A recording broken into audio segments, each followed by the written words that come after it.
YouTube Ozic going the Goat House is back. We are an hour away from the time of me talking right now, hour away till the official start of free agency. More guys becoming official free agents. Maybe more trades will happen. We're grading trades a lot on our Twitter. But before that all starts, I wanted to hop on here with another free agency grades video. I think this is our 5th one. Some of these happened last night, so trying to catch up here. We have a spreadsheet for you guys, free. Links put in the comments, keeping track of all the signings and all my grades. You get to see kind of early grades before they're on the videos as well. Follow us on Twitter for instant news and takes. Appreciate you guys for your support. Let's get into it. So this is a big one that happened last night. Danielle Hunter to the Houston Texans, one of the best free agents of free agency. 2-year, $49 million. The max value is $51 million. 48 of the $49 million is guaranteed. I'm going to give it a B+.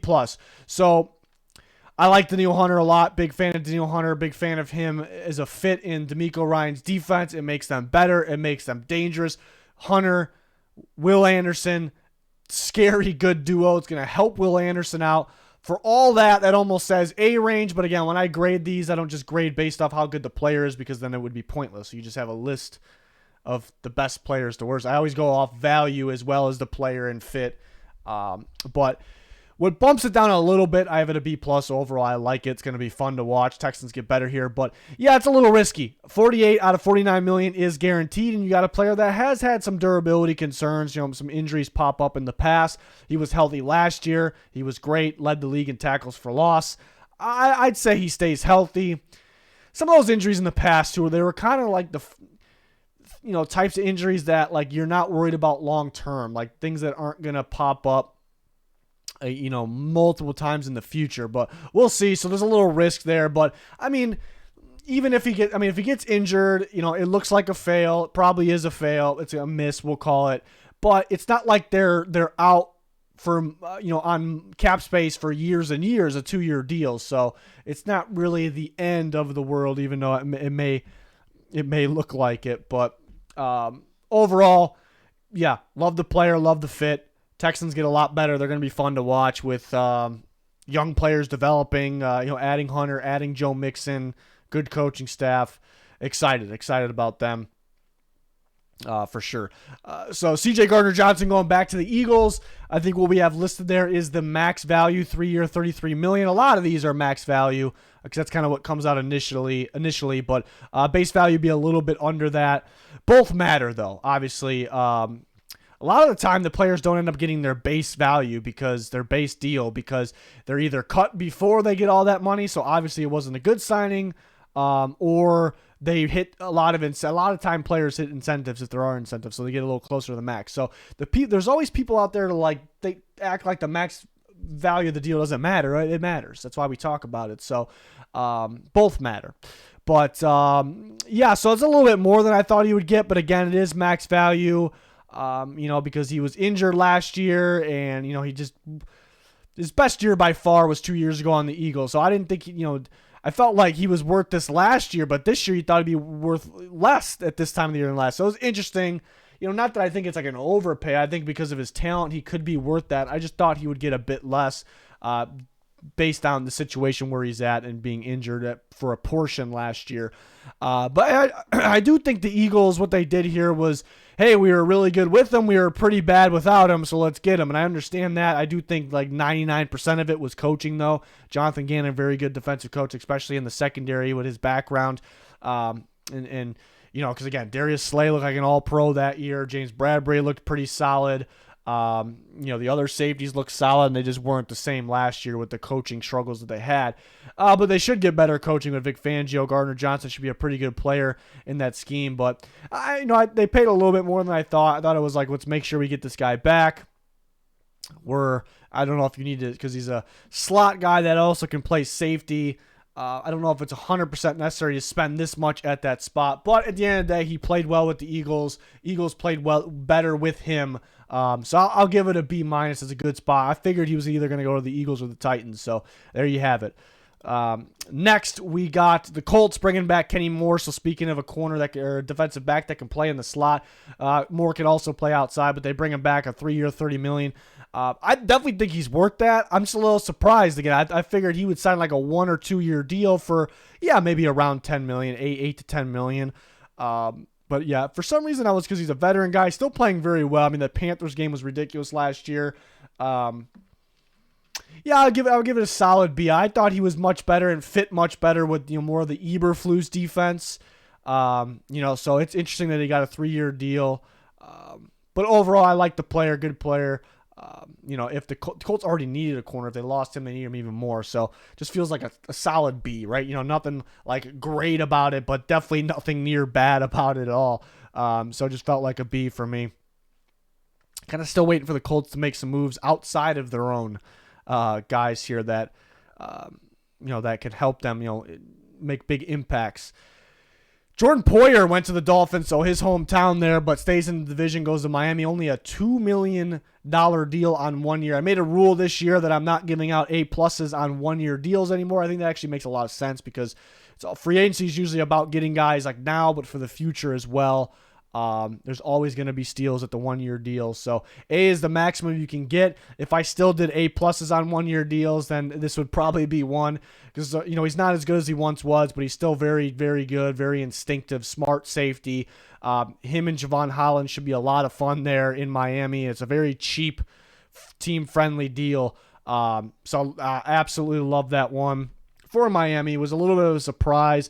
There was talk about this last year, but then the Bills ended up getting him back cheap. But I saw some good fits elsewhere, a couple other teams, so it's a little bit of a surprise. But again, the Dolphins did change defensive coordinators, so maybe it was a little up in the air what type of player they were going to target there. So good one there for Dolphins. Very cheap, very cheap. Jeremy Chinn, liked this one a lot as well. For the Commanders. The Commanders have been pretty sneaky good. I mean, I love the Frankie Lavou signing, another Panthers guy. Panthers they were the worst team in football last year, but they had a pretty good defense. But Eckler signing was pretty solid for the Commanders. I thought maybe they overpaid a little bit on Armstrong, but I do like the player. I like the fit. Biotis was one I was like, but I guess they helped their offensive line. But they're making some moves.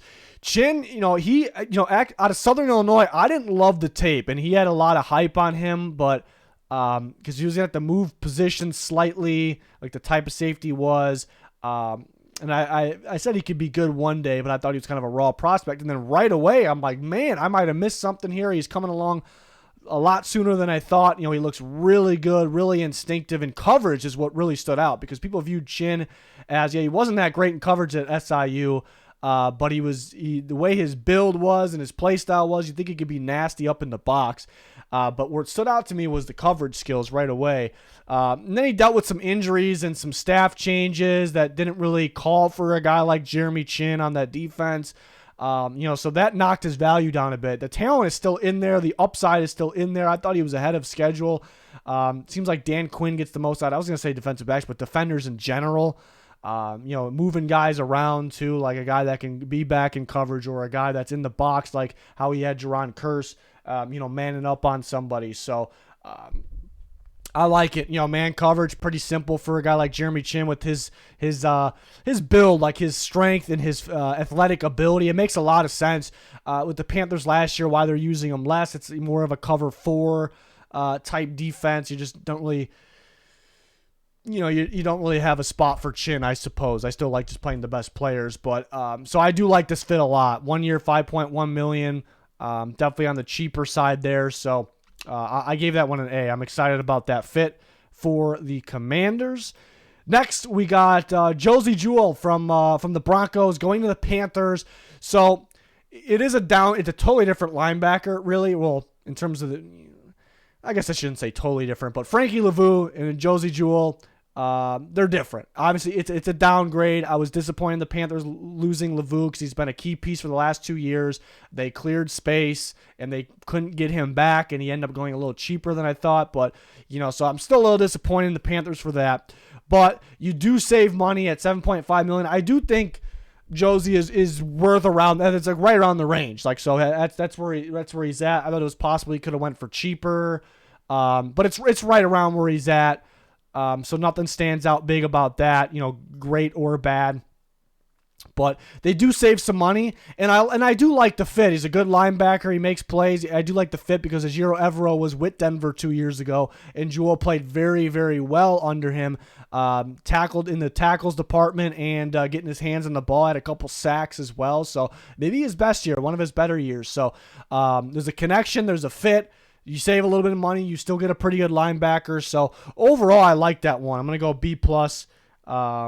I'm going to go B+ for us, making sure nothing happened. For the Panthers on this one, it's a pretty decent one. Panthers have had an interesting offseason so far. Graded the Deontay Johnson trade in our most recent video before this one. And then we got Jordan Whitehead, which happened just a little bit ago. I'm going to give it A+, so only my 4th A+ given out. Back to Tampa when he left, right before he left Tampa, he played very, very well, was a big-time playmaker for them in different ways, meshed really well with Antoine Winfield Jr., in Todd Bowles' defense, and helped win a Super Bowl, was a big-time playmaker over there. And then he went to the Jets, and, on just something a little bit more than what the Bucs wanted to pay. In this last year, he played pretty well. I thought he ended up, making himself more of a playmaker in the back end, in coverage. For the Bucs, it was kind of in unique ways, getting downhill, being a playmaker. So I actually thought he was more valuable now. I don't know. I thought he was, maybe teams were like, yeah, he was behind some really good corners, so that helped him. I don't know. Maybe that was it. So he goes back to the Bucs, where we know it worked out. And on a 2-year, $9 million deal, and Max is a little bit more, I think, but $4.5 million per year. I think that's fantastic. I don't know. I think he's worth more than that. He's a really good player. He has experience, and I think the Bucs, what he did with Tampa and what he did with the Jets were two different things, really. The style of play, the coverages. So, and then we know he kind of comes back and fits in with the Todd Bowles defense, but picking up and learning more things and becoming more of a coverage playmaker in the back end. This is great. It's like the Bucs almost loan. It feels like soccer a little bit. They almost loaned him out, and he picked up more experience, even though he didn't really need experience. He was a good player, but added a little bit more to his game, and you get him back for a really cheap deal. It's an A+. It's an easy A+ here. So I love this for Tampa Bay here. So they've been doing pretty good. A lot of it's been getting their own guys back. So have they been getting, a lot better? Hard to say that, but overall I've liked what they've done. And I have this spreadsheet link pinned in the comments for you guys, free. It's keeping track, and I kind of labeled them which ones were in what video. But yeah, kind of a lot to go over. The Bears signed Gerald Everett. I think it was pretty good value. $6 million for kind of a weapon. Is he an every down weapon? No, but he's a pretty good receiving weapon to pair with Cole Kmet. I think that's pretty good value, so I gave it A-. A'Shawn Robinson was a weird one for me. I didn't expect him to get $7.5 million. So the Panthers have had their ups and downs in free agency so far. He could stop the run. They have Derek Brown up there up front. They need more of the pass rush presence across the defensive line. So I was just not expecting him. The only time he really stood out to me was when he was playing next to Aaron Donald. So I'm surprised he got $7.5 million per year, but he is a good run stopper. Keisean Nixon's been actually a crucial part of the Packers, and for them to get him back for $6 million per year was pretty good. So I gave that an A. Parker with Philly is an interesting one. I guess that's like a Julio Jones replacement. On the cheaper side, some thought they would go a little bit bigger at the third receiver. Give it an A-. What other ones I want to touch on? Josh Uche back to the Patriots at only $3 million in 1 year. That's pretty solid. So give it an A. Noah Brown gets an A. He was randomly clutch for the Texans. Good depth receiver, only $5 million. So I like that. Lavonte David, he's a big enough that we could have talked about him in the graphic portion of this video, but it was just so obvious he's going to go back to Tampa or he's going to retire. Most likely Tampa, still playing at a high level. It's an obvious A there.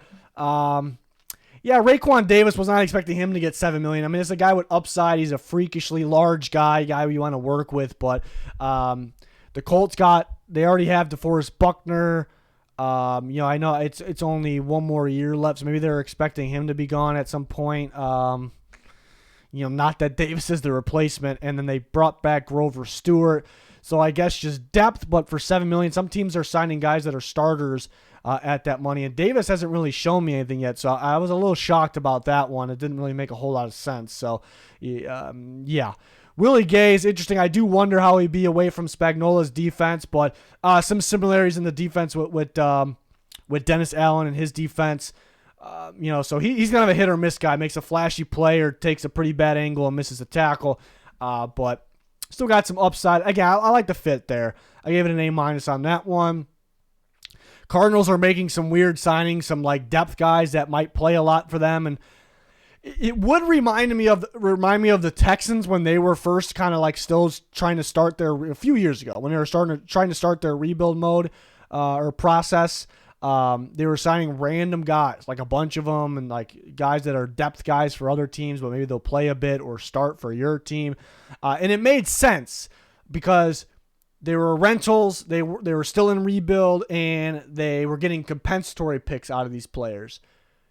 This is not the same because they're signing these guys to 3-year deal on DJ Dallas. So that's not what they're doing here. They're not going for like one-year deal, so it's not overly expensive. It's just pretty random. I don't really see the impact here. So a little confused about that. The Bills get Mack Hollins. It's a Gabe Davis type receiver.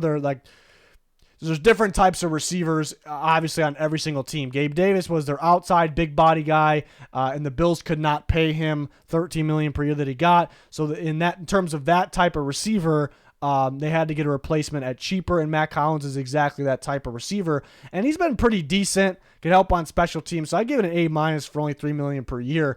Sadiq Charles could be a sneaky one for the Titans. I hope the only downside here is I hope they don't plan on him being a starter, which I'd watch out for his upside, though. Could he become a starter if he needs to be?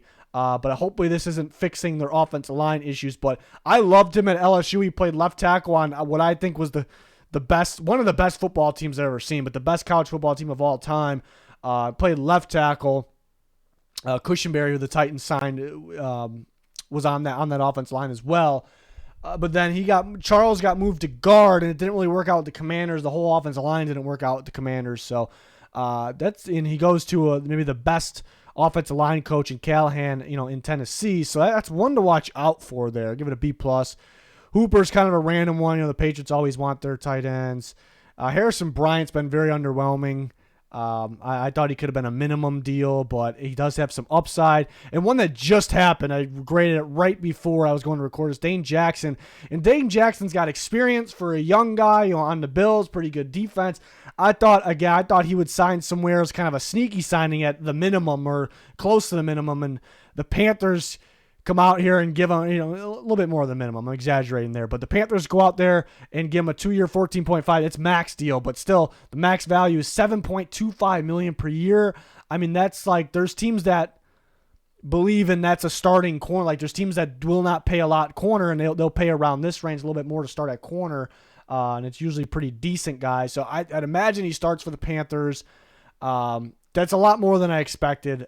He does have some upside. He does have experience, so I'm not going to completely give him a terrible grade. And I guess it fits like the young players. They're looking for young players, but I was pretty surprised about that one. So that is going to wrap it up for our 5th free agency grades video, a playlist full of them. And more to come. And a lot of news breaking constantly, especially when it all kicks off. And now it's probably like 30 minutes or less by the time this goes up. So join us on Twitter for all that news. It's going to do it. Thanks for watching. Goodbye.